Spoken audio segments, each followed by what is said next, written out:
we should not be very formal today. I think this is a discussion. So good afternoon, dear everyone. Welcome to Southeast Asia Talk, organized by the Center of Southeast Asian Social Studies, Universitas Gadjah Mada, CESASS. Yeah, we call it CESASS.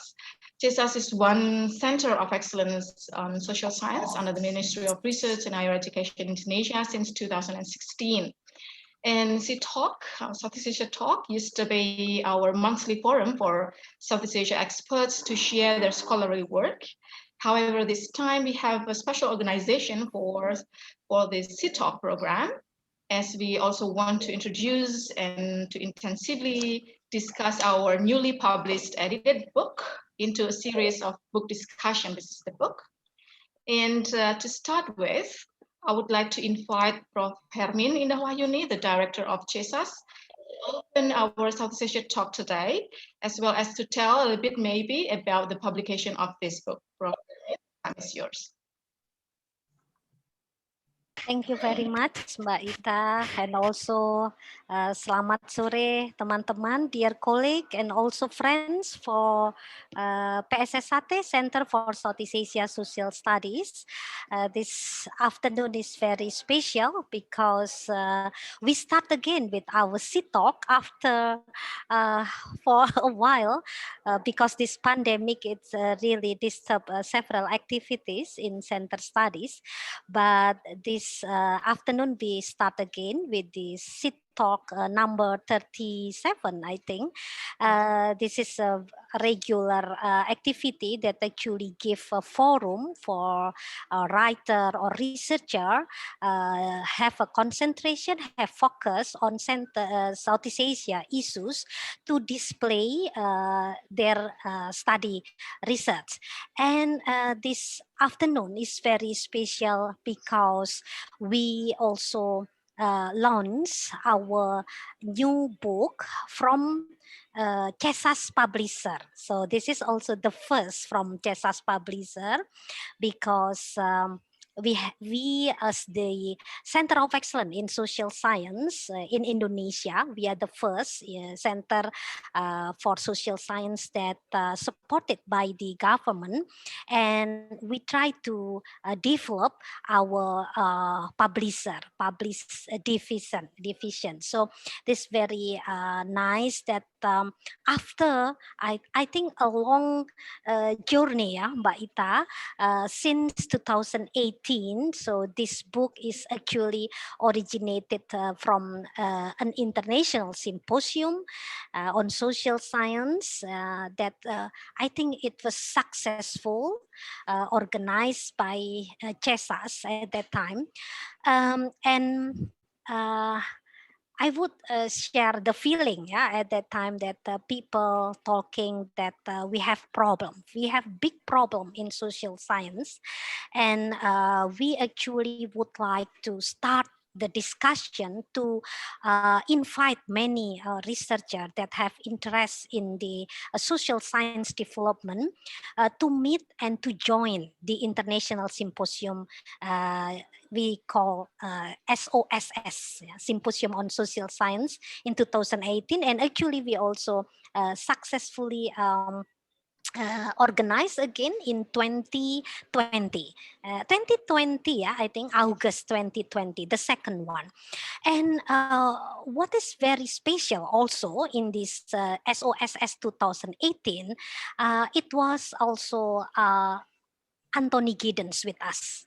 So at that time, we really hope that Anthony Giddens join us because we know that he also campaigned for and strengthen the social science.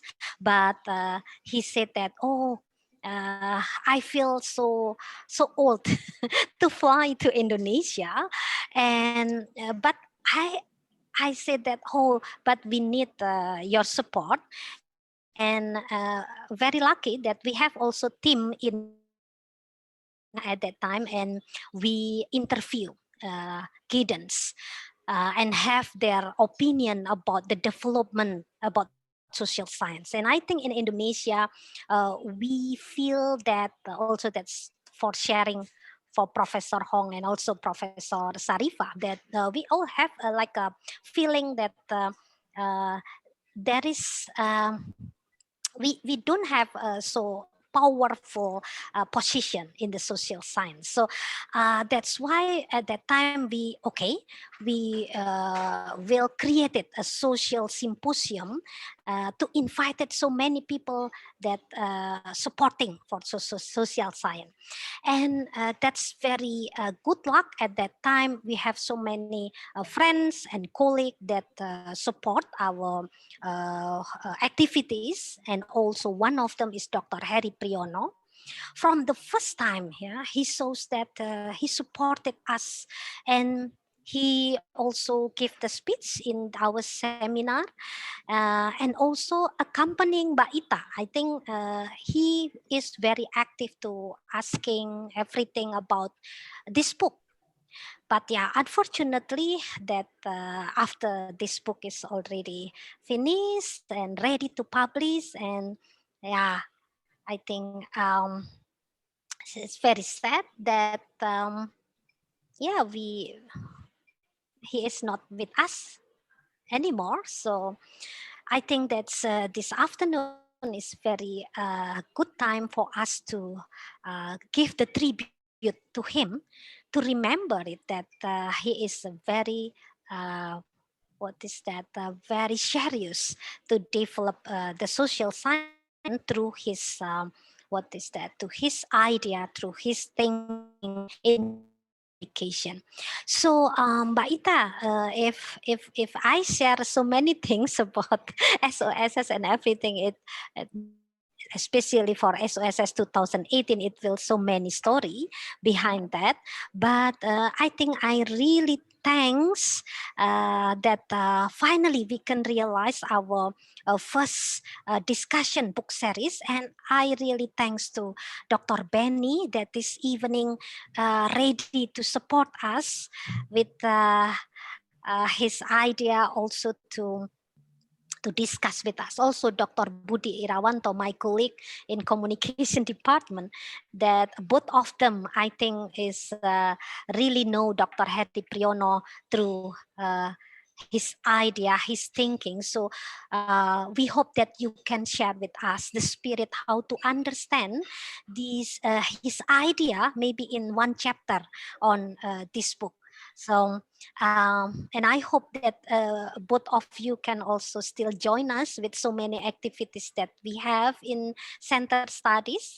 Mas Budi, I think, is also our researcher in research center, and I hope that some of you also will interest to join us in Center for Southeast Asian Social Studies in many activities. So I think that is my introduction. Maybe so many things I would like to share, but really happy that if you would like to join us also in Symposium on Social Science, maybe in 2020, we hope that we can also bring so many influence social scientists that what is that, like a precipitator for us to thinking, to share, to discuss about the future of social science itself. Thank you very much, Mbak Ita, and hope that all of you have a fruitful discussion this afternoon. Thank you very much.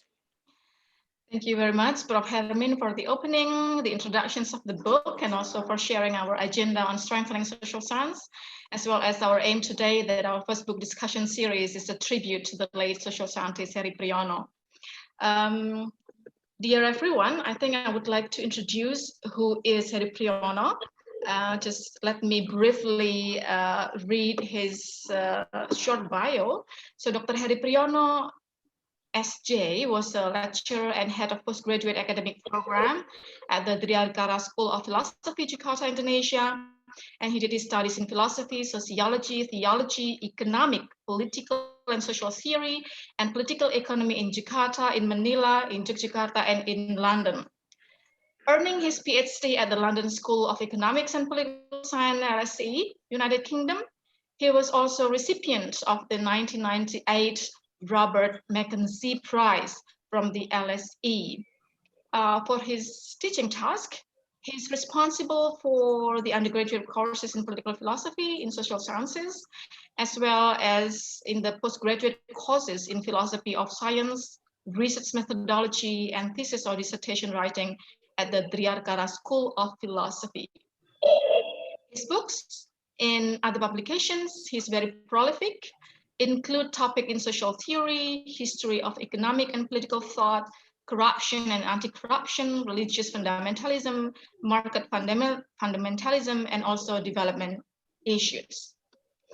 So that is very briefly about him, and we invited, as Prof. Hermin just mentioned in her opening, we invited him as one of the panelists in our Symposium on Social Science in 2018. All right, without further ado, I would like to invite our two speakers.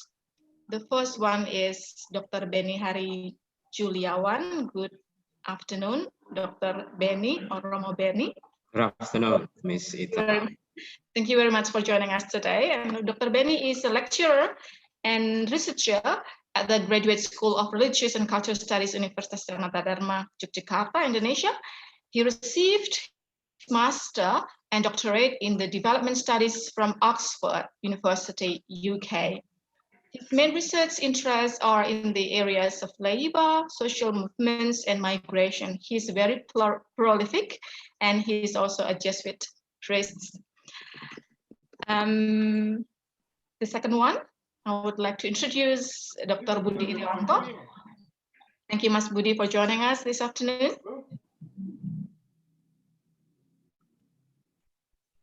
Mas Budi? Yeah. Okay. Mas Budi, that is how he's popularly addressed here. He's a lecturer and associate professor at the Department of Communication and Physical, UGM, and he received his PhD from the Department of Southeast Asian Studies at the University of Singapore, and he's now serving as the head of the doctoral program of the Performing and Visual Arts Studies Sekolah Pasca Sarjana at UGM.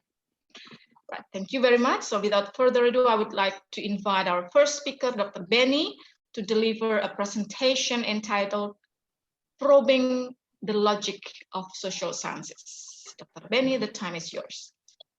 Thank you, Ms. Ita. How much time do I have? You have 20 more minutes, 20 and plus minutes. Okay, okay. A bit flexible this time. All right, I'll see what I can do with 20 minutes. But first of all, good afternoon, everyone. And it's really a pleasure having you here on this virtual forum. And big congratulations to CESASS for, can you see the book actually now? I have a copy of the book. Congratulations for the publication. And I heard it's the first, and I believe it's the first of many to come for the center at UGM. It's fascinating. I tried to go through the book very quickly. I only had 2 days, but I'm sure I will still peruse through the book again and again, because the book gives a lot of ideas about how social sciences actually help, or in some respect also hinder development, and also how we understand society in Asia Pacific or in Southeast Asia. All right, what I'm going to do this afternoon is really to give you a glimpse of the man that we are paying tribute to this afternoon.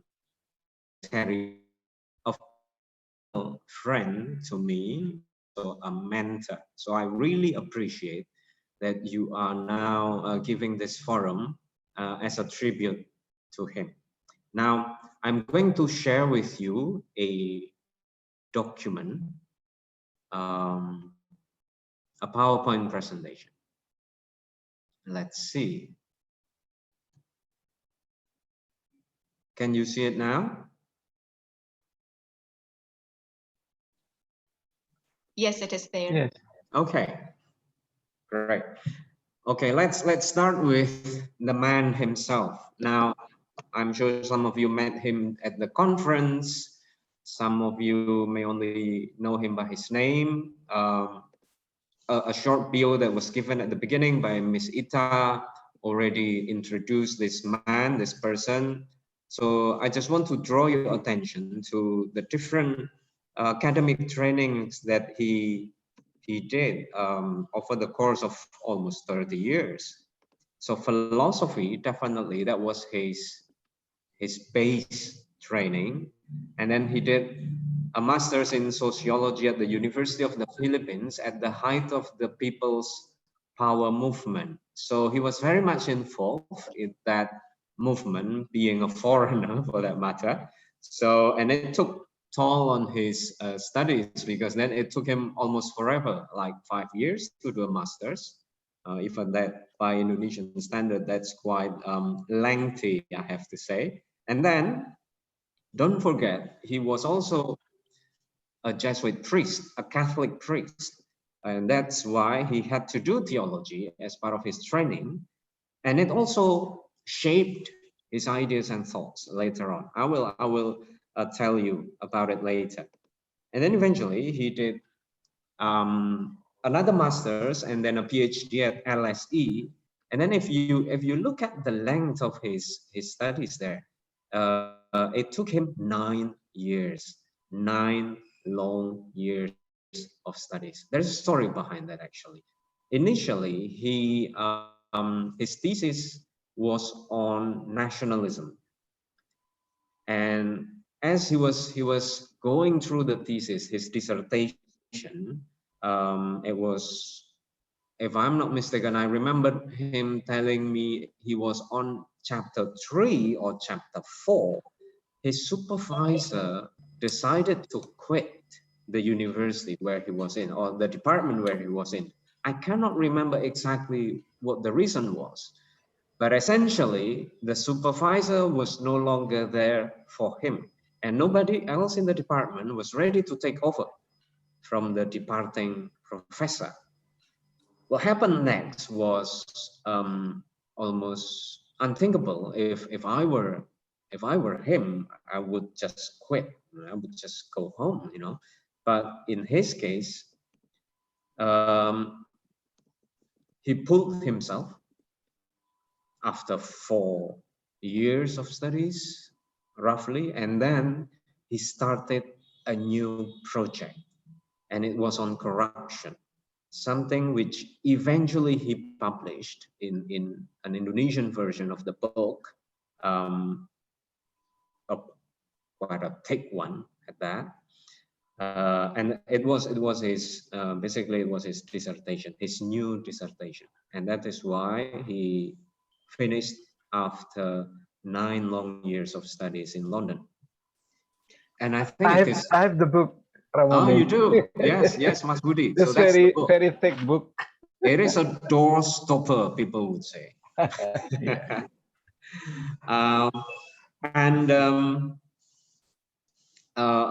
I will, okay. So what I'm going to do now, I will talk about 3 or 4 areas of his interest. And then as we go along, those of you who are not from Indonesia, you might recognize that this is, although he's not a typical Indonesian scholar, but his interests were very much about Indonesia, and probably his career and his research career, for that matter, reflects how an Indonesian scholar is engaged in academia as well as in political activism. Okay, let me start. This is his biggest interest, critique of neoliberalism. The way he did it was by deconstructing the myth of the so-called economic man. So an idea of a man, an idea of a person, a philosophy of man, if you like, that is founded on the basis of a calculative economic calculation. So a person and a philosophy that relies, or that is founded of a calculative person. A being, a person, is somebody who goes constantly through economic calculation in his daily activities. It's about benefits, and then it's about advantages and disadvantages, a calculation along that line. And he disconstructed, he tore down the myth that Homo economicus, or the economic man, is actually a real person, because this is what most economic thinking is founded upon. Now, in doing so, he also brought our attention to what he called the new Leviathan. You are probably familiar with Thomas Hobbes' idea of Leviathan, a gigantic entity, a very powerful entity that manages to subdue individuals because of fear. Now, he took the idea of power from this Leviathan and applied it to businesses, because in our age today, business has the same power, if not more, as the power as the state, because the state is the Hobbesian Leviathan, and he transported this idea into businesses. Whereas democracy scrutinizes the state, it doesn't do that to business. So it is trying to show that we have to apply equal examination on the state as well as on businesses. And his solution for this runaway economics, for neoliberalism, is the Polanyian of re-embedding economics, of re-subjecting economics under the purpose of social order, under the purpose of dignity and prosperity for everyone. So it's first Polanyian re-embedding. He's not a Marxist. So when he was critical of capitalism, his main influence was actually Karl Polanyi, along with several other thinkers, which I will get back to later. Okay, so this is his favorite subject, a critique of neoliberalism. Now, the second subject he loved is corruption. And this was his main project when he did this. Now, literature on corruption, at least in Indonesia, where of the official, he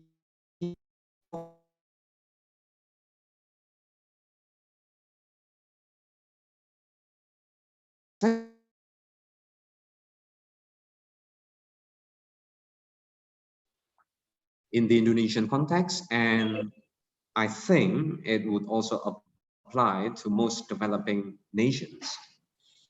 In trying to bring across this idea, he showed how capital escapes democratic scrutiny. I mentioned it before under his critique on neoliberalism. He showed in his work how capital managed to be differentiated, or how capital power, how economic power managed to be differentiated from political power. When we talk about electoral competition, for example, so public offices, the presidency, and then governorship, etc. They, in a democracy, they come under close examination by the press, the people, by different government and so civil society agencies. However, when we talk about business power, when we talk about capital, they come under a different dimension. They come under a different heading. They are private. And because they are private, they don't have to be accountable to the people. So that is normally what people think. Now, it showed how capital is actually as powerful, if not more powerful, than political power. It affects the life of a nation, or it affects the life of the whole world. Well, remember the financial meltdown in Asia? It was 1997, and then in the West, it was in 2008. The financial crisis brought down the world on its knees, regardless of association, regardless of the fact that they are private or public. Everybody was affected. So that is why capital,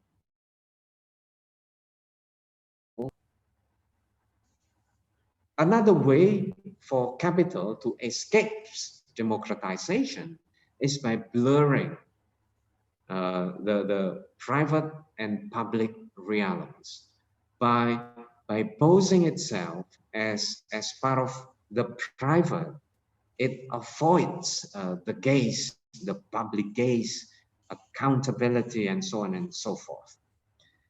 And then his work on corruption also condemns, highlights the rent-seeking behavior of businesses.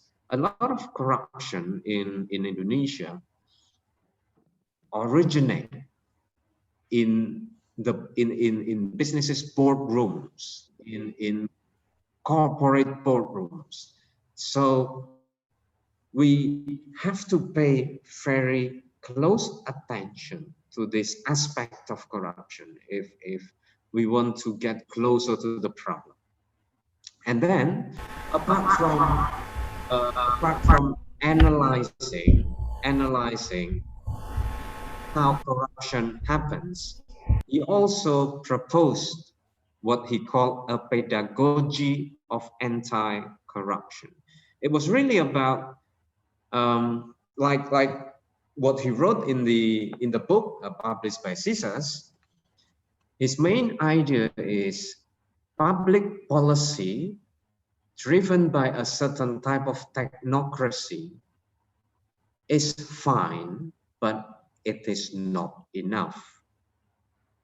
Corruption will still take place unless people realize that this is a bad thing to do. There is an injection of moral attitude in combating corruption. Now, this is interesting because it sounds cliche to me. It sounds obvious. However,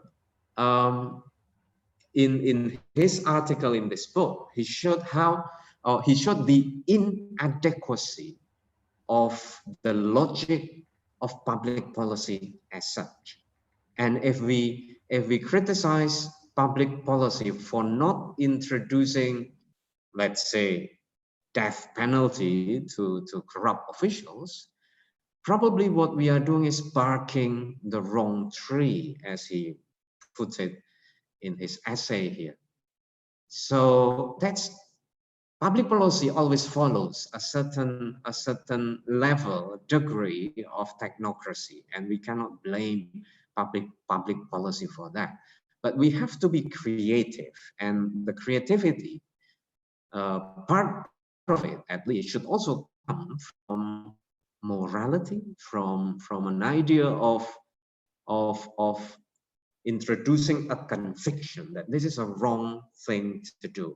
When people accept that this is a wrong thing to do, and they integrate, they instill that moral conviction in their attitudes and in the structure, then perhaps eradication of corruption is not far away. This is still, I'm still curious about this. If he were with us today, I would press on this particular idea of introducing ethics and some morality too in the discussion on corruption. Okay, now the third topic that he loved was social theory. This is interesting, particularly if we look at how social sciences are taught here in Indonesian universities. Mostly we compartmentalize, we put social sciences into different boxes. There is sociology, anthropology, and then political science, and then you've got economics, okay, what have you, really. Different, in Gadjah Mada, for example, you've got tons and tons of different courses on social sciences, but there is a thread that runs through all social sciences, and this is called social theory. Now, in the Anglo-Saxon tradition, where I was studying, the focus is really not on those individual social sciences, but on this topic of theory, social theory. When I was in Oxford, we were also asked to look deeply into this topic as well, instead of going into separate social. His biggest influence in social theory is, guess who? Anthony Giddens. He was director of LSE, I think, when he was a student, and it's also fitting that you invited him to give a speech in the conference back in 2018. From Tony Giddens that was of particular interest to him was the idea of duality. Duality, not dualism. So duality is, it refers to the interrelatedness of two opposing ideas or two opposing entities, two opposing trends. And in the case of the structuration theory of Anthony Giddens, it's duality between structure and agency. So he liked this idea very much, that you could find it, the word duality, almost in all his writings, duality. And a form of duality that he also liked was called double hermeneutics. This is really about the interrelatedness of expert knowledge, ideas produced by experts, people in university, by engineers, and so on and so forth, and ordinary realities. Realities lived out by ordinary people. As an example, the rate of divorce is higher when a society is more industrialized. Okay, it's about divorce rate in society. The idea of this rate was obtained by several sociologists, experts, researchers in a survey. And then once it is published, the survey is published, then it becomes part of the public domain. And people take that knowledge into consideration when they get married, or when they are about to decide whether to continue with their marriage or file a lawsuit to get a divorce. So the knowledge on divorce that was produced by researcher feed into the consciousness and behavior of ordinary people. And then what happens among individuals in society will then return to the idea or to the expert that conduct the second round of survey on divorce. So you get the idea. It's a almost circular movement of knowledge between experts and ordinary people. And the ethics, it's called double because each may have its own reasoning, but eventually they come together and combine. Because of this understanding of duality, he always saw a situation, an ambivalent situation, not as a puzzle or not as an either-or situation. So it's not an either-or, it's not an agency or a structure situation. You are not to choose between focusing on agency like anthropologists would, or you are not to choose on the idea or to focus on the idea of structure like most sociologists would. But you have to see them both at the same time, only probably putting them into brackets first before looking at the interaction between structure and agency. So this ambivalence, as social scientists, we should be familiar with ambivalence, and we should celebrate ambivalence because it gives us a lot more than we might think.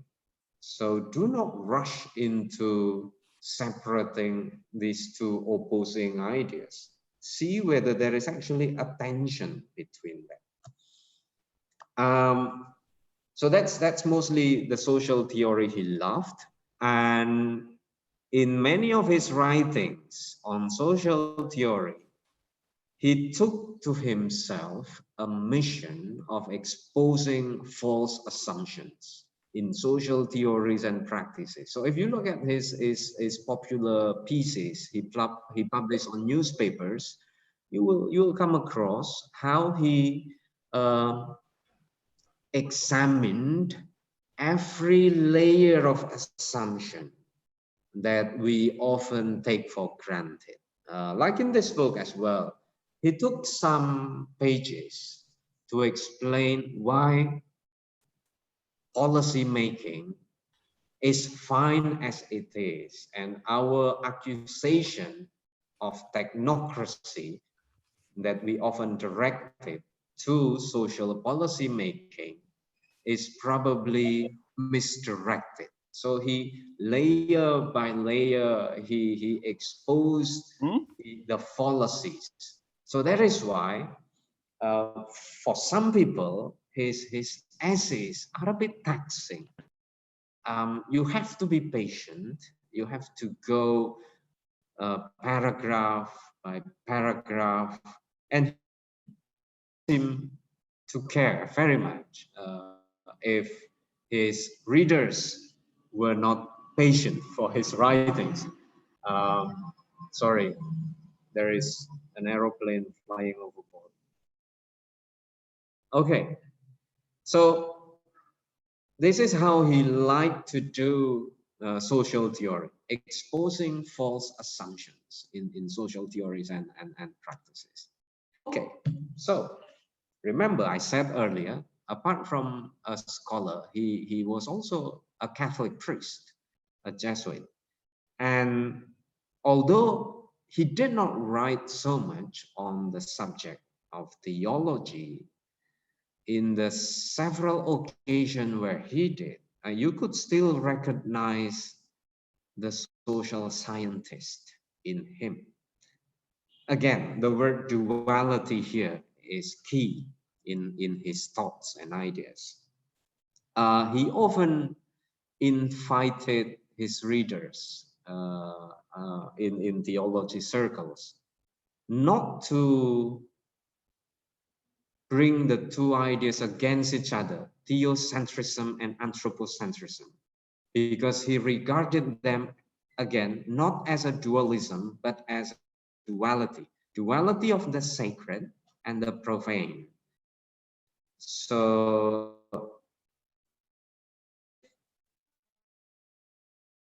the creed of incarnation, God become flesh, God become human, you will see here that understanding faith requires familiarity with the profane.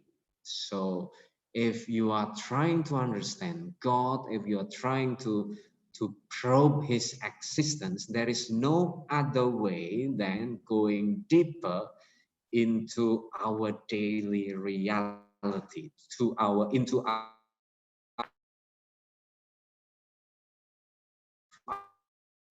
world. So nation as he understood it. So that's one big chunk of his idea in theology. And then I came across 2 or 3 articles on the relations between religion and democracy. Here he is very much he was very much following Anthony Giddens in calling fundamentalism a modernist agenda. So fundamentalism is not a form of traditionalism. Quite the contrary. Fundamentalism is a return to the tradition, but with a modern agenda. So it's rather futile to combat fundamentalism by modernizing them, because it's not about tradition first and foremost. It's about their obsession with social order, who we are, who they are, the us and them. And this is very much a modern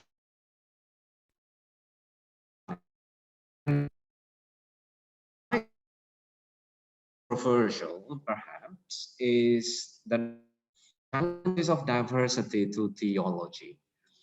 We often regard our sacred having the ultimate answer to everything, including on society, including on the reality of.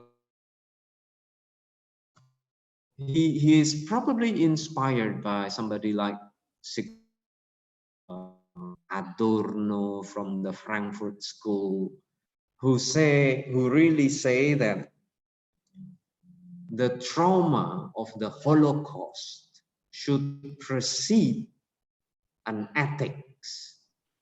What I'm saying is that instead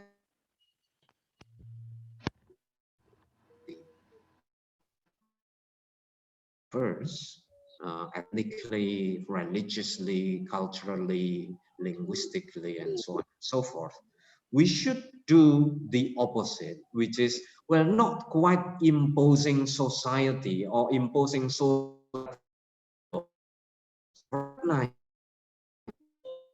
importance of reality when we read our holy books. So it really poses a serious challenge to theology. In Christianity, for example, in the past, up to the 20th century, the church, the Catholic Church, still believed in the only salvation that can only found in the church. So salvation could only come from the church. But the reality of diversity challenged church authorities into thinking and into changing an article of the dogma. And eventually, as some of you probably know, in the Second Vatican Council, 1965, the Catholic Church used a document basically that there is salvation outside the church. So the reality of diversity forces theology to change. And he was an advocate of this. And lastly, under theology, as a Jesuit priest that was inspired by a certain mystic from the 16th century Spain called Saint Ignatius of Loyola, he also espoused a kind of spirituality that is called Ignatian spirituality. I'm not going to go into this because I'm afraid many of you are familiar. So just take it as I put it down here. And if you are interested, you could ask me later on in the discussion. Now, we are approaching the end here. Probably this part sums up this man. This is a scholar who was heavily influenced by Anthony Giddens.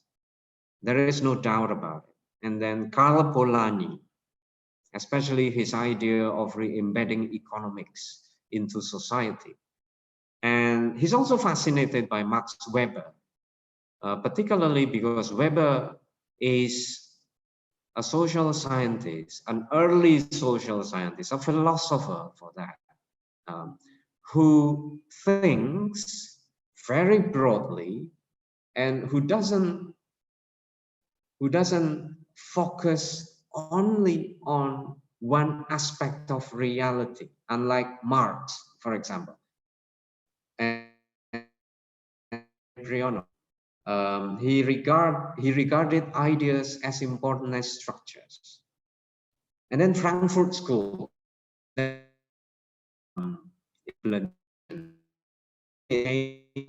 school. Some people would say Marxism, because of their idea of their obsession with recolonizing public life, or taking over the public life from the grip of capital. And there is one author that he loved. It's called Robert Bruno. If you want, you can Google it up, and you will find this man is famous for his book called The Worldly Philosophers. A fascinating read. I highly recommend that book. Again, the book is called The Worldly Philosophers, Para Filsuf Duniawi. And lastly, as a priest, as a Catholic priest, he was also influenced by Catholic social teaching. Most of all, the idea of human dignity as a center and purpose of social transformation. Okay, I'll stop here. Already went past my time slot, and I will end with this poem because he's very much a romantic. He wrote poems, he played music too, and one of them is this. It's from his time in London, and it's called St. James's Park. All right, over to you, Ms. Ita. Thank you. Thank you. Let us go through this poem a little bit more. It's in Indonesian. It is, I believe, Por and also Sharifah can also read this, enjoy this.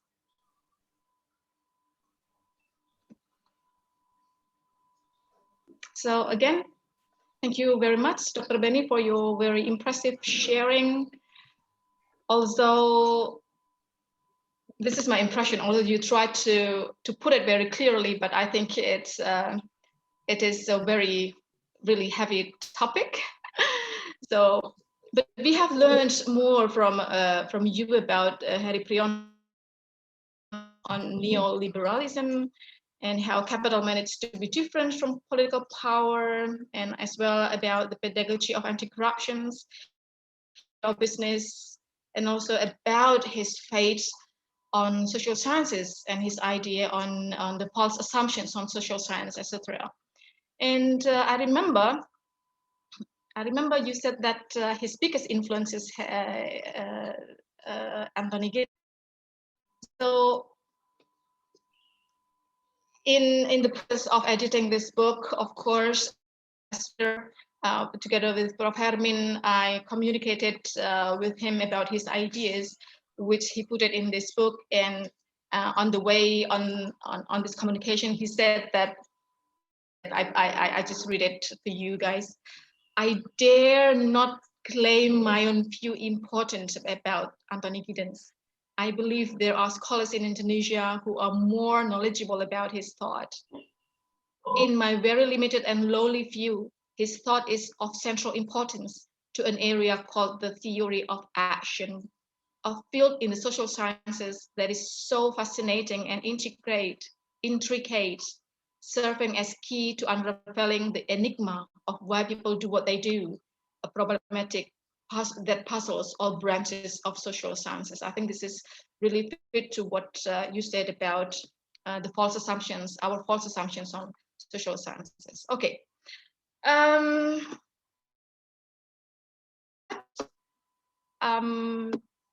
You are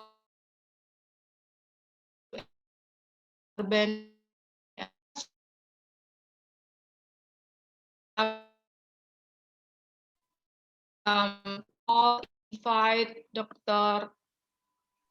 Budi or Mas Budi Irawanto, who is presenting his idea, his presentation entitled The End of Social Science, ? Challenges for social science in the technological disruption era. Mas Budi, the time is yours. Okay. Thank you, Mbak Ita, for moderating the sessions. And first of all, I would like to thank CESASS for inviting me to this interesting forum, CTalk 37 edition. And it's truly an honor to because I admire the late Herry Priyono. Hey, but I call tend to call Romo, and also I tend to call Romo Benny rather than Dr. Benny. And also I also thanks to Dr. Benny because he already presented sort of like a very quite elaborative background of Dr. Romo Herry or Dr. Herry Priyono, the one who really paid tribute to this forum. And I also, in my presentation, to pay tribute to Romo Herry, but not very holistic kind of his idea, but particularly the idea about the social science, which is I pick up for his article in this book. Yeah, of course, this is not represent the whole idea of Herry, but I think it's quite important, especially the idea about technocracy, and I think Romo Penny already elaborated that idea, but I will focus more on the one that a bit overlooked. I believe if Dr. Herry Priyono is still with us, I think he also pay attention about the issue, let's say, about technology, and I will focus on the idea about especially the technological disruption is a part of this, I think, a background of this symposium, and then sort of like a framework of this book. Okay, to be more systematic, I will share my presentation. Okay.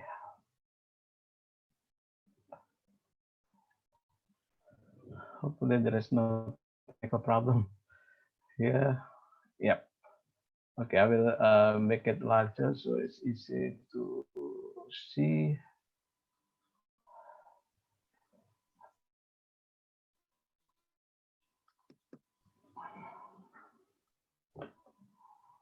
Okay, wait a minute. Yeah.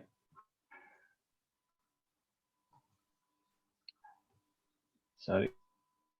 Yes, it is there. Okay. It's very clear. Yeah. A bit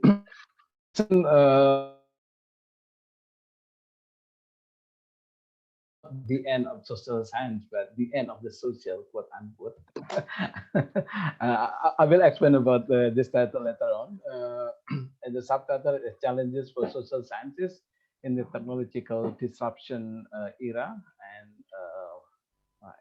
so slow. I cannot move this one. Oh, this one. So this is the outline of my presentation, which I will give a very brief introduction of my presentation, and then, sorry, why it's so slow? sorry. Up. What's the problem with my computer? Okay. I think thanks to Romo Beni, who already provide a very comprehensive idea of Romo Herry. So I just later on focus on special idea about the role of social sciences, especially in related to technocracy. And then later on, I will explain a little bit about technological disruption. And then I come to the core of my presentation for the idea, the end of the social. Actually, this idea I borrowed from French philosophers Jean Baudrillard. He wrote a short essay about the end of the social, part of the book entitled "In the Shadow of Silent Majorities" or "The End of the Social and Other Essays," published I think in English in 1983. And then I will talk about challenges for social sciences, and lastly, a concluding remark. Okay, we have been living under the perpetual crisis on the meaning of the social, partly to the technological disruption, which has shaped the way we perceive and comprehend the social. I think now, as I think it's already mentioned by Romo Beni, especially when he's discussing here and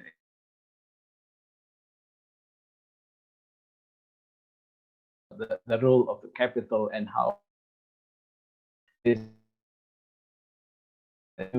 now we deal with the tech business use the word social as a part, either like corporate social responsibility. You can find like social media and so on. So social, I think at the moment, sort of like a buzzword, not only used by activists, but also by big company as well. So I argue that social sciences should capture the evolving meaning of the social, which require a variety of theoretical tools and analytical strategies to make sense of it and before transforming it. I think it's important to closely examine the word social here, and especially technological disruption. And I think this is, for me, the article of Romo interesting because he tried to,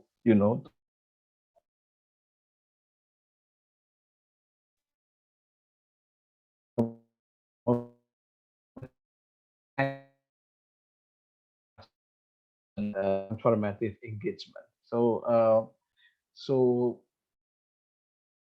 my presentation, and I try to look at whether we can sort of like redefine the meaning of the social, and I think it's important for social sciences to really deal with this involving meaning of the social.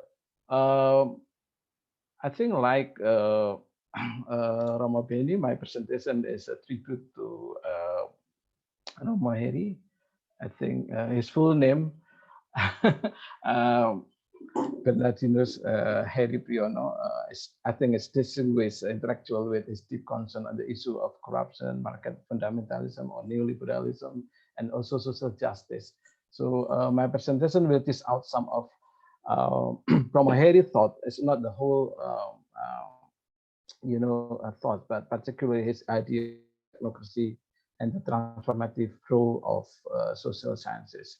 So I think Romo Beni already, provided a very comprehensive kind of, Romo Herry idea, but here I will focus more on idea about technocracy, and he it tried to, at the same time to acknowledging that okay, we are dealing with,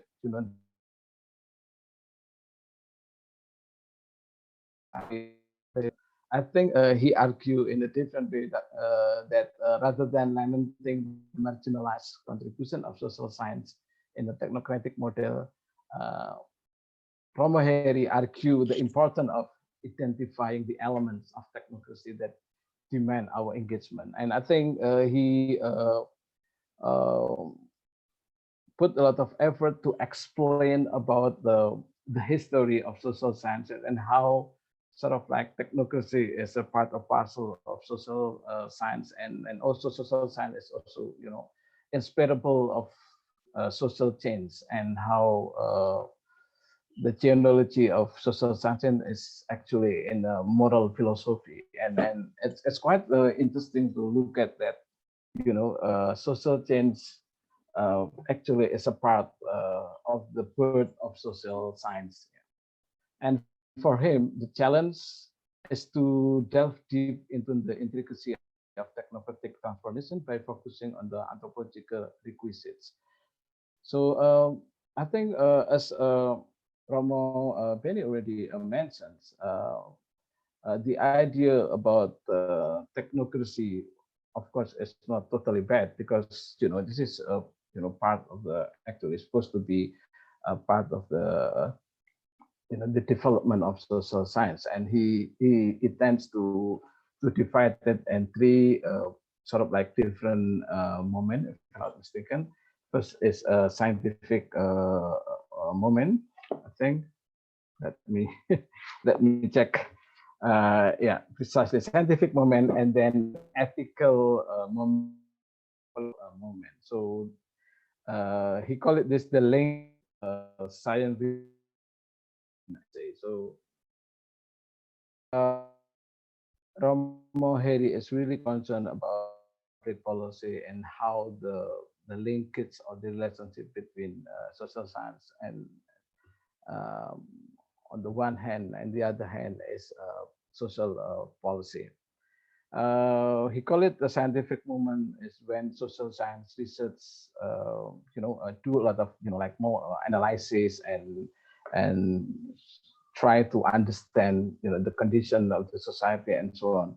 And the ethical movement is sort of like reflections on the good for shared life. So this is closely related for Romo Herry, I think, because the element, the ethical element, and he called it here, is also ethical moment, is closely related to the scientific moment. And decisive moment also is a political moment. This is the policy choice and policy directives. So he tried to linkage this three moments, and I think I call it the way how he defined social science is more transformative, yeah, rather than just simply scientific, yeah, because there's sort of like ethical responsibility of the social science to engage, with social problem. And I think in in my case, this is perhaps inspirable from this active engagement with the advocacy of the urban poor, since I think Romo Beni also involved in this sort of like advocacy of the urban poor to spread these activities in the academia. So there is sort of like a calling to involve in social. I think in the last page of Romo Herry article, he called it, is it important to delving deep into sort of like the tension between the real and the ideal, or he called it like the bringing back the social science through its calling. So yeah, this is very important. But although Romo Herry was concerned with the technocracy, he only paid scant attention on the impact of the fast development of technology, especially digital technology, which has shaped and transformed our contemporary society. He only mentioned one phrase, I think, in his article about technological determinism. This is sort of like a concept also in important concept in media studies, mostly like, of course, a lot of criticism against this concept, because technological determinism assume that technology is the sole and the only factor in social change. And of course, it's very, very deterministic. And also,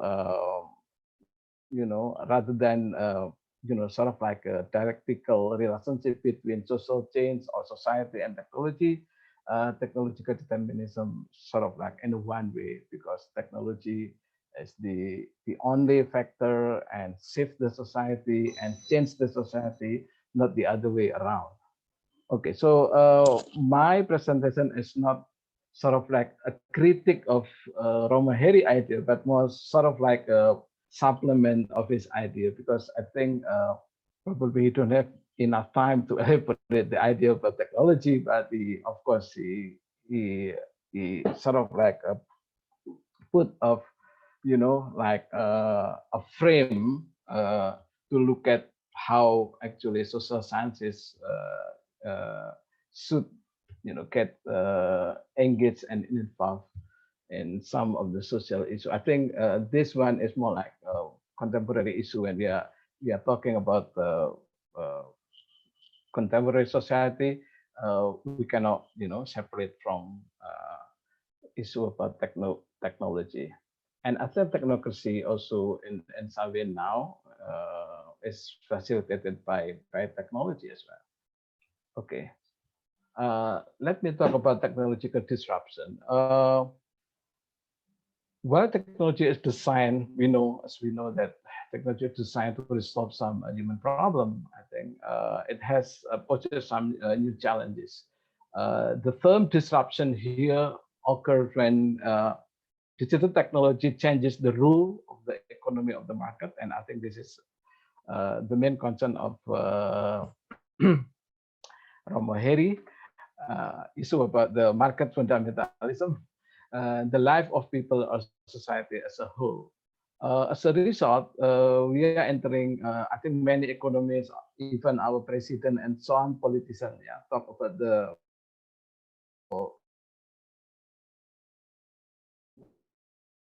for this classical role, introducing a new production model. I quoted Klaus Schwab, executive chairman of the World Economic Forum, that it will not only change what we do, but who we of technology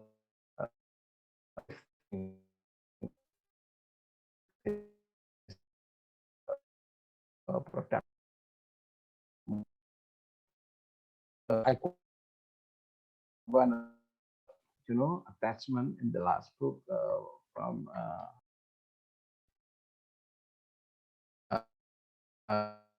Guru, just in particularly in the context of free society and the emergence of global civilization. So Anthony Giddens tried to portray this contemporary society, because in this situation now, society at the same time, find a lot of opportunities, but at the same time, this deal with the risk sometimes is, cannot predict precisely what kind of risk. So at the same time, we are living in uncertain situation. So like in the moment, we are living in the pandemic, situation. So at the same time, Gaten, of course, in this short, I think, article said that globalization at the same time create what so-called the global civilization, because people, getting connected from one area to the other area, and provide the opportunity, people to and also to move, to communicate each other, and make everything is easily move to one area, and so on. So that's one of the idea about globalization. But at the same time, I think globalization also pose some challenges as well. I will talk later about that. And then moving beyond the economic arena, technological disruption has shaped human and social relation. So starting with the transformation from Web 1.0, this is the first generation of internet, Itu sekarang. to Web 2.0, human interaction and spatial relation have shifted from, I quoted from Jose Van Dyck, who wrote about the history of social media, from network communication to platformed sociality. So the keyword is about sociality, the way how people interact one to another. And this is an interesting thing when, social media company like Facebook, Google, and so on, especially Facebook, has a slogan called it making the web social. But in reality, according to Van Dyck, means that actually making sociality decoded by technology renders people activities formal, manageable, manipulable, enabling platform to engineer the sociality in people's everyday routines. So basically, this is not spontaneous kind of sociality, because the sociality, especially on the social media, is actually engineered. And we know the term, for instance, like artificial intelligence algorithm. It's just the way how, then we connect with the other people. We're not really, we are not really interested, to communicate with the people suggested in our, let's say, social media account, for instance, like Instagram or Facebook. But the technology, allows to do that. Yeah, and of course, then we need to, to question about the idea about the social, right? So here I come to the core of my presentation, to the end of the social.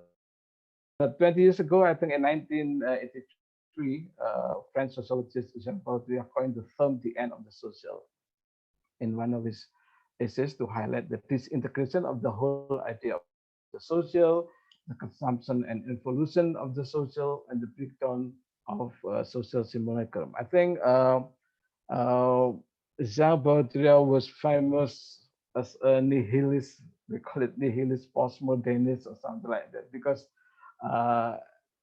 he was quite provocative, sort of like philosophers or sociologists or cultural theories and so on.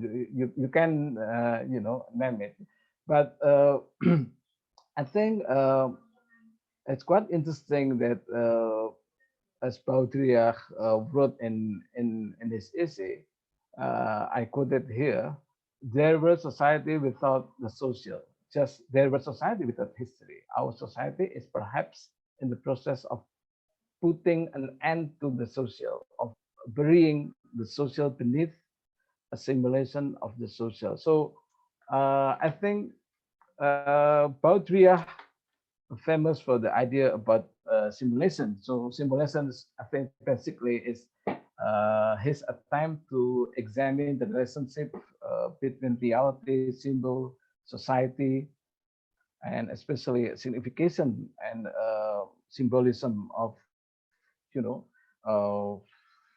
culture and media involved in constructing our understanding of the shared existence. So I think he talked in other book, especially published in 1981.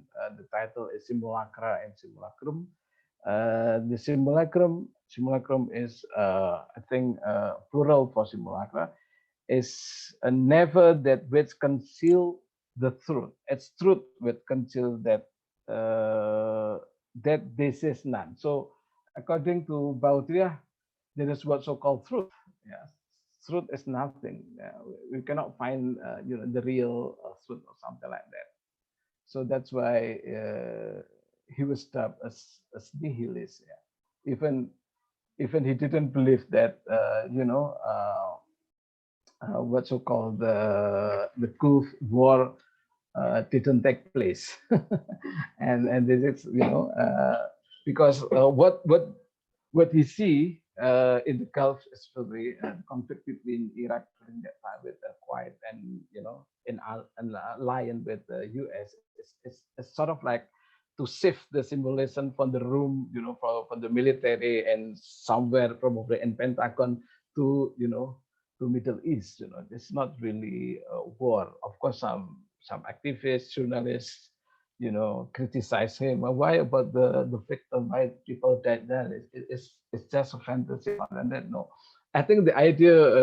I think Baudrillard is really misunderstood kind of a figure. But in my view, Baudrillard did not merely foretell the total disappearance of the social, but rather he suggested the simulated nature of the social. In other words, there's no more authentic or real what so-called the social. So I pick up this, the idea of because when, like I said before, big company try also use the word social, but it's not really social in reality. But it's more like like what so-called the sociality coded. If I use Lucifantic, it's not real. The spontaneous, sociality or the way how people interact, but it's most likely engineered by what so-called now is artificial intelligence, something like that, and for the sake of profit. Furthermore, but that implies social theory loses its very object as meaning, classes, and difference implode into black hole of non-differentiation.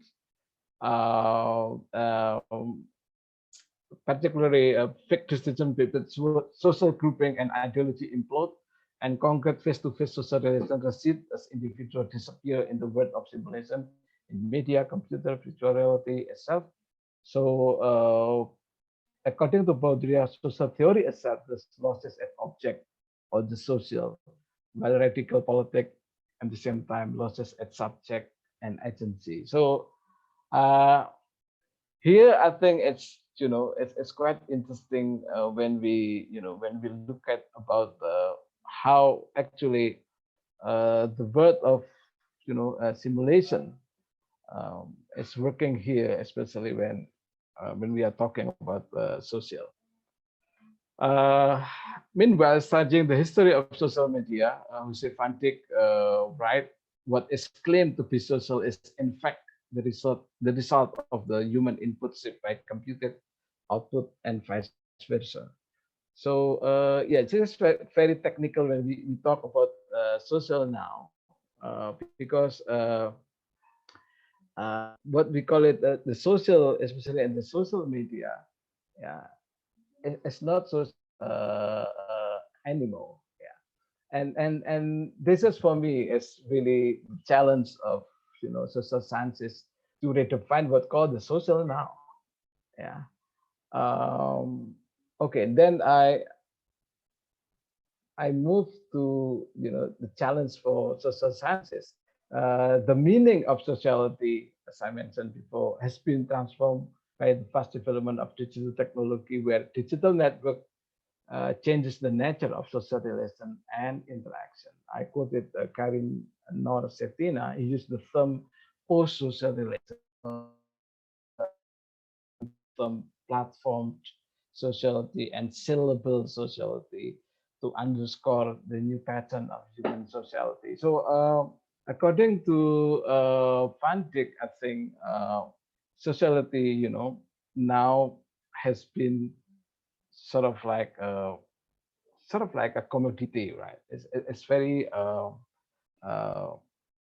I call it a profitable kind of commodity, because when you have a social media account, but the important thing is how many your followers, how many you get, how many comment, how the degree, how much degree of engagement and so on. So all the connection now in in social media and so on is actually can be monetized. We can get profit from that. Under the massive marketization and commercialization, social relations have shifted into economic relations, shifted by the logic of the market. And I think this is also the concern of Herry about how market sort of like the only came in our town. Yeah, it's sort of like a very perfect kind of mechanism. There's no criticism about market. Market is perfect, especially in the idea of a neoliberal thought. Change into corporate media, which professional generated content. This is before we familiar with the term user generated content produced by amateurs or social media users, but now it's basically professional generated content, especially from the big media company also involved. So we now need to to think about whether we still can use the term social media, because of course that's connected people, but who actually involved? It's not users anymore. It's not amateur. It's professional. Look at, for instance, like one of the video-based social media like YouTube. If you look at the YouTube, who got a lot of followers? Mostly celebrities. It's not the ordinary people. And they can hire professional camera person. They can hire many some technician or crew and create sort of like interesting kind of a content on social media. And now what you call we are also dealing with the crisis of media, because now what happened is not broadcasting, but mostly like homecasting, even like bedcasting, because from bedroom people now they are doing, and from their home, yeah, they can set up sort of like a small kind of TV studio. They can talk that. So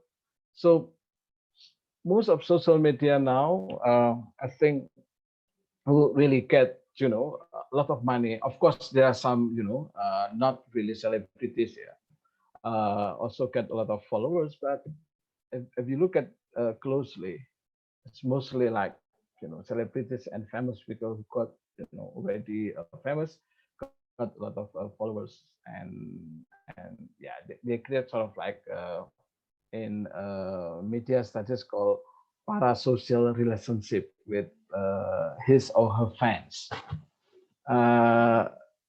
That's not really social relationship, because it's mostly sort of like fantasized kind of relationship between celebrities and their fans. Okay. Okay. So the other challenge is also the intensified networking between humans. So the new media is parallel by the other form of, this is the popularized by the feminist theorist Donna Haraway. She call it cyborgization. This is sort of like entanglement at physical, biological, or bodily level. and she used also the term like nature and culture. So now cyborg, refer to a cybernetic organism. Basically, this is the term for Donna Haraway. Actually, this is the ideal kind of subject, because in cyber we cannot identify the gender, the class, the race, and so on. This is sort of like a mix between a human and machine. So if I expand this idea, basically I'm also cyborg, because I'm wearing glasses. This is not not my biological organ, right? I just sort of like any machine and a watch, everything. And this development, I think, require what so-called now post-humanist. Now also famous the term like post-humanism, something like that. Form of ecocentrism that challenge view of the human dominion over the world, instead of acknowledge the multitude interaction and mutual interdependence between human, non-human, and their environment. So I think when we call it, of course, social involved now, because of the presence of the machine, the internet, and everything, a human is from non-human, can be animal, plant, or machine, and so on. So I think in order not to lose its object of study, social sciences not only need to deal with this complex transformation of the social, but also to develop theoretical instrument and analytical strategies to understand social. So this is the challenge. I don't have any clear answer how to do this, because I just try to invite you to think about now is whether we can properly understand what we really means by social at the moment. Yeah. So this is I'm coming to the end of my presentation. First, Baudrillard's notion, the end of the social, should be understood as a great reminder of the need to always be reflexive in thinking the nature of the social, particularly in the flood of changes to the technological disruption. Yeah, I think being reflexive is also important. That's what I think Romo Herry keep explaining about this, and I think Mopeni already highlighted about this. We not easily come to the easy conclusion and just thinking in the sort of the either or not situation. It's more like in the tension. Yeah, and that's, I think that's the great, I think, idea from Romo Herry, I think. Therefore, social sciences need to redefine the object of study by comprehending the revolution of the social in order to make a relevant contribution. And this is I use Romo Herry term, pedagogy of. Finally, in redefining social sciences need to redraw line of the transdisciplinary in order to embrace the multitude of social world as well as the complexity of humanity. I think with that, I finish my presentation. Thank you, everyone. And please, if you have any question. Thank you, Mbak Ita. Thank you so very much, Mas Budi, for your presentation. I think this is really calling. So you question and put to the fore for the need of rethinking about the notions of the word social today, and for social science and social scientists. And also, this is really interesting to question about the virtual sociality, about our relations with the cyborg as well. And you also happen to mention about to discuss Herry Priyono's idea on how we should position ourselves as social scientists towards the global crisis, the global crisis of social science. And you said that he he mentioned, rather than lamenting the marginalized contributions of social science in the technocratic model, Herry Priyono argued the importance of identifying the elements of technocracy which demand our engagement. So for him, the challenge is to delve deep into the intricacies of technocratic transformations by focusing on these anthropological requisites. All right, thank you very much. Everyone, we come now to the question and answer, to the discussions. Let us not be very serious. I mean, this is a heavy topic. This is a huge task for social scientists for us today, but we can discuss in a little bit relaxed, flexible, something like that. All right, you are most welcome to comment, to question. Mas Benny, Romo Benny, and Mas Budi are available for you. Please, don't be shy. May I say something? Ask a few questions, but make a few comments as well. You are most welcome, Dr. Sharifah. Please, the time is yours. Okay, thank you. Congratulations on the launching of the book. I must say I am just now being introduced to Herry Priyono, and I'm very impressed actually. The fact that he was a Jesuit priest and the profundity of his thought is very attractive. And I have a few comments. Before your presentation, the announcement making a presentation in the beginning, you mentioned that there were 2 symposia before this one, 2018, 2020. So I would like to know, what are the developments since you've been having 2 symposia of the influence of social sciences on attracting students in Indonesia? As far as I know, social sciences and humanities in Malaysia is a dying breed, and we are obsolete. We are decreed unimportant to social change or to national development. So I'd like to know how in Indonesia you are handling this process. Okay, that is my first question. The second comment is Herry's devotion to corruption. Benny, Dr. Benny, I did not hear you mention other Southeast Asian scholars of corruption that Herry referred to, a very prominent one being a Malaysian scholar who happens to be my late father, Syed Hussein Alatas. So I'm wondering how widespread was his concern about corruption for the region, not specifically Indonesia, but Southeast Asia as a region, Asia as juxtaposed to Western domination, which may have created this whole problem of corruption. But also, having said that, shouldn't we also separate the notion of capital from human intent? You know, the economic capital from human intent, profit making.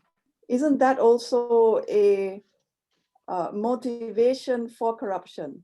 My meaning is, can you take away from the narrative or from the discourse of corruption, can you take away capital accumulation from the moral or the ethical aspect of human intent? Okay, if I'm not clear now, maybe when you are answering, maybe you can ask me again. And the third issue is the connection between corruption and neo-colonial capitalism. So I would like to know, in terms of the book that is being launched today, how did Priyono, how did he address these issues? Thank you.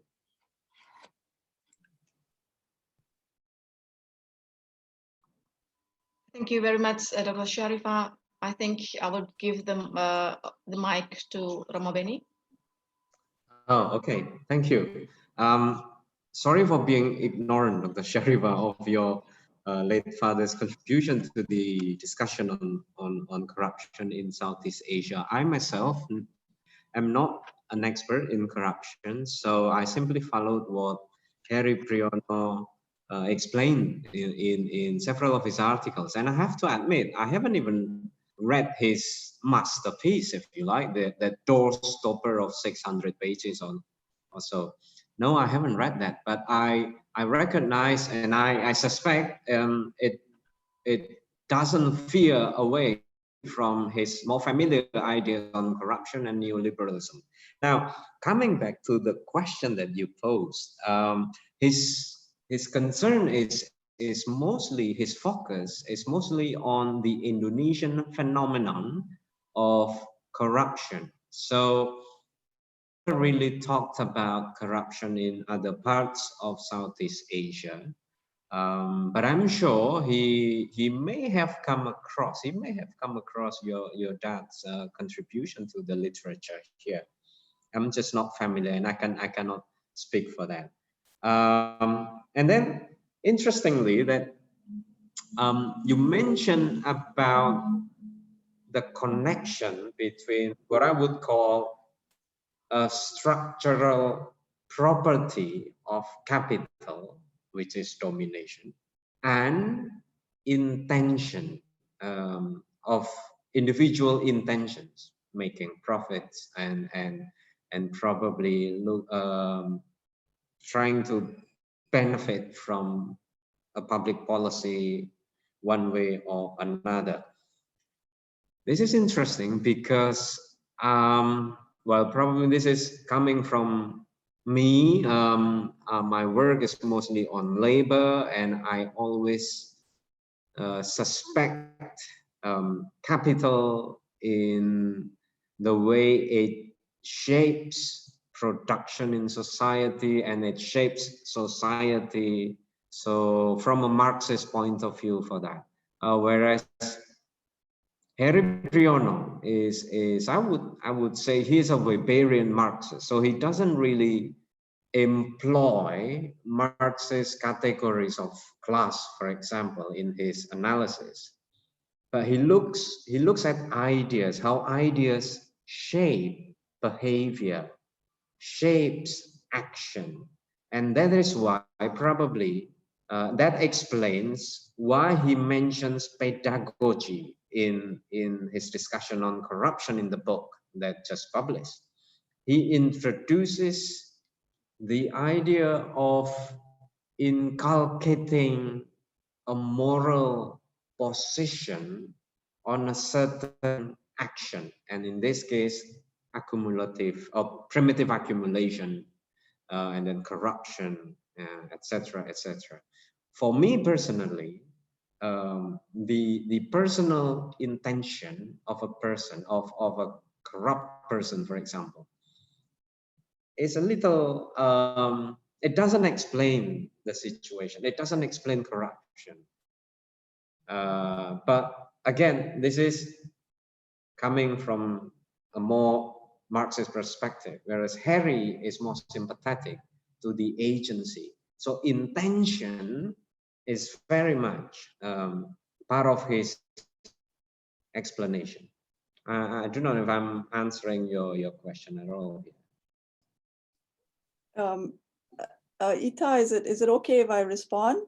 I don't want to take up all the time. Okay, your was good. I was incidentally, my father was also influenced very heavily by Weber and Mannheim. So I think they are both of the same intellectual thought, but of the issue of agency, maybe they differ there. the problem is all our countries, Indonesia included, Malaysia, many Southeast Asia, and throughout the global South, we are plagued, and let me stress, the very rich Middle East as well. Mm-hmm. We are plagued by corrupt leadership. Mm-hmm. So I just want to bring this whole discussion into a very practical level. How do we approach corrupt leadership using these theories or these narratives that we are exposing now, to correct the problem or the relationship between accumulation of capital, development, and what is moral for the people? So we have all different religions. I mean, we are speaking of a person who was a Jesuit priest. Many of the developed or the underdeveloped South are Muslim who are in abject poverty. So we have these questions of how to reconcile leadership, corrupt leadership, with development problems affecting different religious societies. So forgive me, I'm just bringing a very practical discussion to an excellent discussion today. But that's how I see these, us as social scientists. Our role is to find solutions to this, or else we will be forever condemned as being in the clouds. We are talking nonsense. We are not scientists. And that relates to my very first question, how the two symposia has contributed to improving the image of social science in Indonesia. I suppose Ms. Ita can talk more about the two symposia you mentioned, but just telling you from where I'm from, social sciences in Indonesia have regained a little bit of space in public life, especially in the form of electoral pollsters. So, because we are crazy about elections, and a lot of public,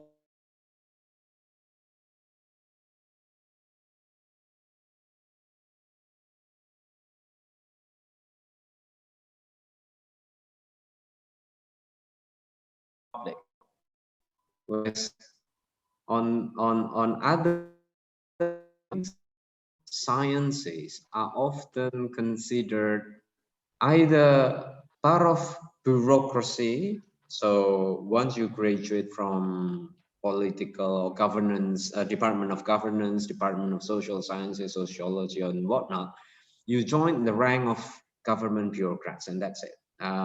Or or you join the ranks of political activists. So you become very practical. You've become you move away from research. You move away from the more academic side of things. That's what happens. So the rest of us, you can find them here in this forum.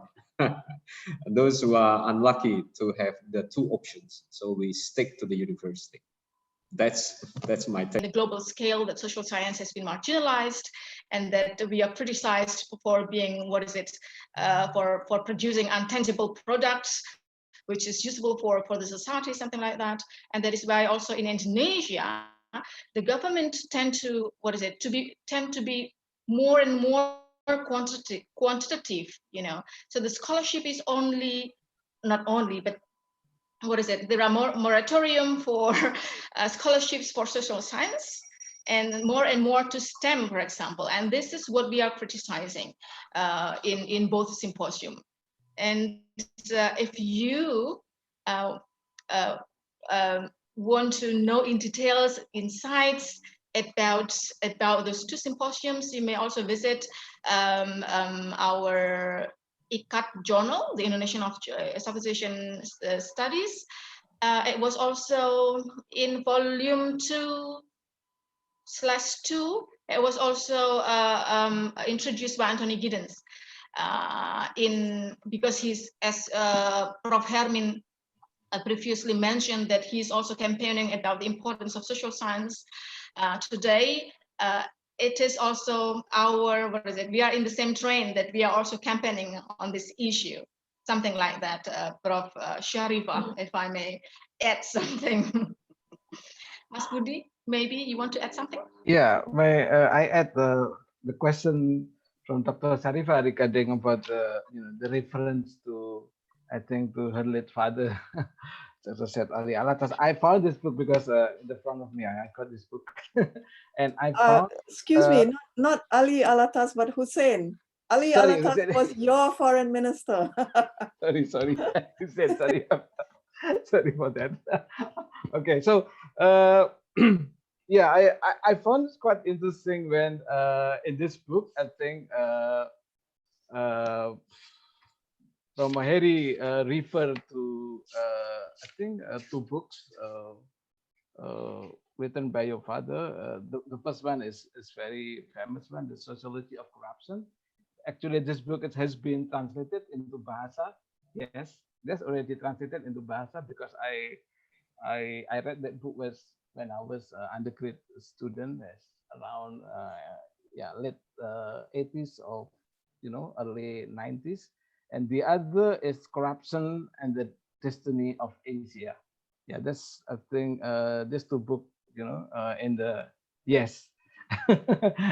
in the list of this bibliography. And the interesting thing about this is the discussion about your father idea about corruption is a part of the I think subchapter about the idea of corruption in Islamic tradition. It's quite interesting. I think this one in a part of this chapter in this one is anti-corruption. I think in the chapter 3, just after he discussed about corruption in the Middle East and then the idea about corruption in the Islamic tradition, and I think elaborate. I haven't read thoroughly about this chapter. I just started with the introduction in this book. So yeah, it's quite interesting. He also refer about your father work about corruption, because that's quite foundational text about corruption, especially when we are talking in the context of Southeast Asia, especially also in the context of colonial history as well. So yeah, I still remember when but it's actually in Indonesian version a bit a small book, like a pocket book. If I'm not mistaken, is published by one of the quite respected publisher during that time, LP3IS, I think. Yeah, that's the book. And also another famous your father books is the myth of the lazy how to call it Native. Yes. Yeah. Mitos Pribumi Malas. I think just still remember the the Indonesian title. That's also the issue is when we talk about corruption, we cannot divorce it from discussing the role of neo-colonial capitalism in it. Precisely, yes. And that goes back to have social scientists, whatever field we are in, we've got to have a firm grounding of our history, which brings me to another grouse in Malaysia amongst us concerned academics is how disciplines like history, philosophy are being sidelined. But these are the very disciplines that we need in order to tackle very real life economic problems. So it's not just about STEM that we have to achieve. We need the social sciences to help us achieve that. Exactly. And this is what I'm appealing to so many of us who are concerned about the role of the social sciences, is how to tap on that, or to go back to, I'm not saying we should be retrogressive, but we should not allow the basics of social science and humanities to be sidelined. And we need a regional movement to do this. So which explains why I'm also joining this discussion today. Yeah. Mm. Yes, I really agree. If may I add, I think now the discussion about corruption is tend to be framed issue about, let's say, good governance, and completely no references about, let's say, the historical kind of perspective. Because if you look at the history, actually, when especially in Indonesia, I think when the Dutch colonialism, practiced what so-called indirect kind of government, they use the local elite, to rule people, and I think the corruption also starts from that, because they collect some tax. It's not all tax, sent to the Dutch, but also they keep on themselves, and they hire some local people to work for their home, instead for the sort of like public work. So that also now inherited, and many practices as well. So I agree, we really need to look at this in historical perspective as well, and how to combat and to fight against corruption is also, because this is sort of like what we call it. I don't like the term, but sort of like how to write a mental or mentality. Some of the in Indonesia public officers, they tend to define themselves like like a ruler, in during the colonial time. Everyone should serve them, instead of actually we call it like public servant, but instead of to be servant, they tend to act like a king, local king or small king. And yeah, so that's also part of, because corruption is not simply issue about abuse of money, public money, but also related as well, rooted in the abuse of power as well, at the different level in Indonesia, from the local, regional. We find the rampant corruption in many levels, not in the top of the political hierarchy as well. Yeah. Thank you, Mas Budi. Thank you very much for these very lively discussions. I think maybe we can pick one more question. I would invite one more question.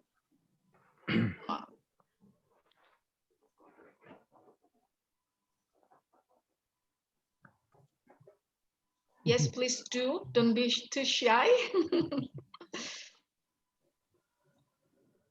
And we are so happy that we are in the same train, I mean, for campaigning the importance of social science today. I'm wondering if any of you are members of the ISA, the International Sociological Association, because there was a forum the other day, last week, I guess, that partly talked about the role of public sociology in the pandemic. Now, you could substitute that with corruption, or in studies of corruption, in combating corruption. So there are different avenues we can pursue in terms of academic research as well as activism, but it always comes down to the combination of both. So making use of our expertise to effect changes. So that's basically what the message is. But I guess I agree. Even I think in all Southeast Asian countries, at least, we are so obsessed with science and technology at the expense of social sciences. But we should go beyond university level. We have to start with our young children, really, education at the basic levels. The so-called IPS in our case, the social science, is not very popular with kids, with students, all the way through middle school, because it is only about memorizing names and then theories, but never really introduced them to the wonderful sociological imagination, to the wonderful world of ideas and practices in our society. So I guess trying to engage younger generation in the discipline would be key to make social sciences relevant again, and also trying to convince our government to do so, and to channel funds and more attention, really making favorable climate to social sciences. That's my 2 cents. What a wonderful, I think it was a conclusion.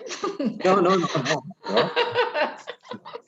Okay, but time is running so too fast. I'm afraid that we should end our discussions today. Thank you very much for joining us. But before that, maybe it is also good to know Romo Beni's concluding remarks, and also Mas Budi, if you want.